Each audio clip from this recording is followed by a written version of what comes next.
So I also recently watched Marisa Silver's 1984 film Old Enough. Marisa Silver is Joan Micklin Silver's daughter, Joan Micklin Silver of Hester Street.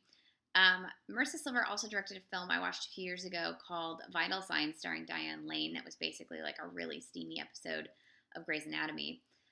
Old Enough was her directorial debut. It's from 1984, and it was an independent film screened at Sundance in the early days of Sundance.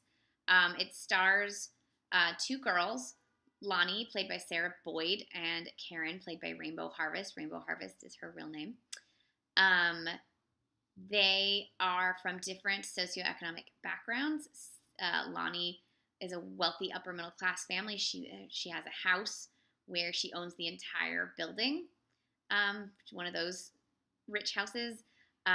Karen's dad is the landlord or super at a similar building, except they have one small apartment in it rather than the entire building.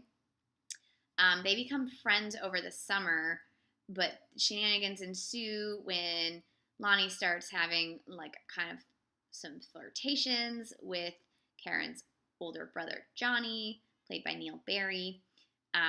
Karen's father, played by Danny Aiello, starts to get a little abusive, and then things get totally crazy when someone moves into their house or into their apartment complex, played by Roxanne Hart, who is much older and much more sensual than either of these two girls, and Johnny sort of loses his mind a little bit. And basically it shows sort of the life cycle of female friendship at this like pre-pubescent age, where they're discovering boys and they're discovering makeup and they're discovering how far outside their neighborhood they can go in the city without like dying. And there's some interesting moments where the Lonnie character learns sort of the limitations she has in terms of safety as a girl in New York City, and the way in which women are objectified, that I found really fascinating.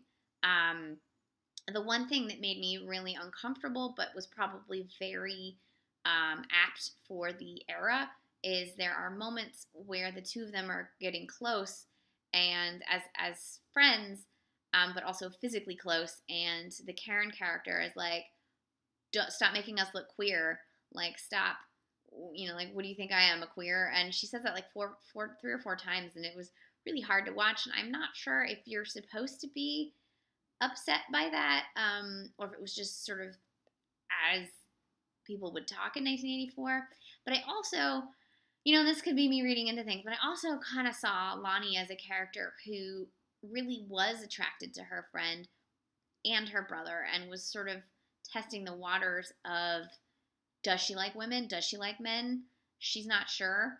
I liked some of the frank conversations that she has with her mother, who, like, at one point she's talking about one of her aunts or something who is unmarried, and she's like, do you think she's ever slept with a guy? And her mom's like, yeah, I would place bets on that. But she's like, but she's not married, and the mom just flat out is like, yeah, that's how women figure out who to marry. And it's just a really wonderful frank moment where I was like, yeah.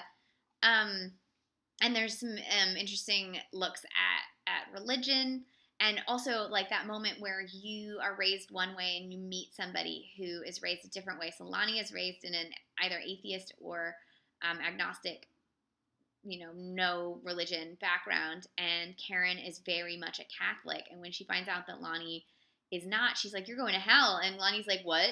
And she's like, you don't believe anything. You're not baptized. You're gonna burn in the hellfires. And Lonnie's like, what are you talking about?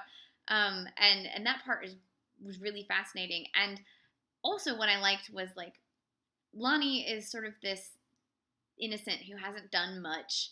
And Karen like is into petty theft, but she's also a Catholic. So she's like telling Lonnie that she's going to go to hell because she doesn't have religion. But like at the same time, Karen is like a petty thief. But because she confesses it, it's okay. And I'm like, I don't know about that.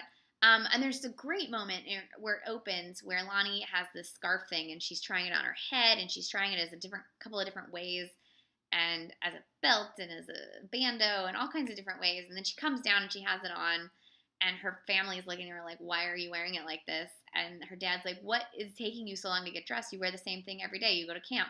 And she's like, I don't know, I'm getting dressed. And I loved that because it's so true to how you are when you're that age and you're trying on all these things and trying to explore your creativity through fashion and not sure if you can even wear what you're wearing, and like, should you wear it, and are people going to make fun of you, and do you actually look good, do you think you look good, do they tell you you don't look good but actually you look good and they're just jealous? Like, you don't know, you're 11.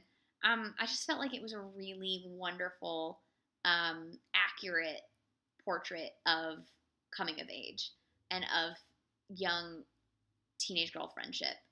With including a big old fight, and then the way they make up is so anticlimactic but deep and beautiful. I really enjoyed this. This is on Filmstruck. It's expiring in at the end of the month, I think, so you have a couple of weeks left to watch it. I definitely recommend it. It's shot by Michael Bauhaus, who died recently. He shot After Hours and a whole bunch of other great films. And so it looks beautiful. And it's just that great early 80s New York fashion that is so fabulous. So definitely check this film out from Marisa Silver. It's a good film. I really enjoyed it.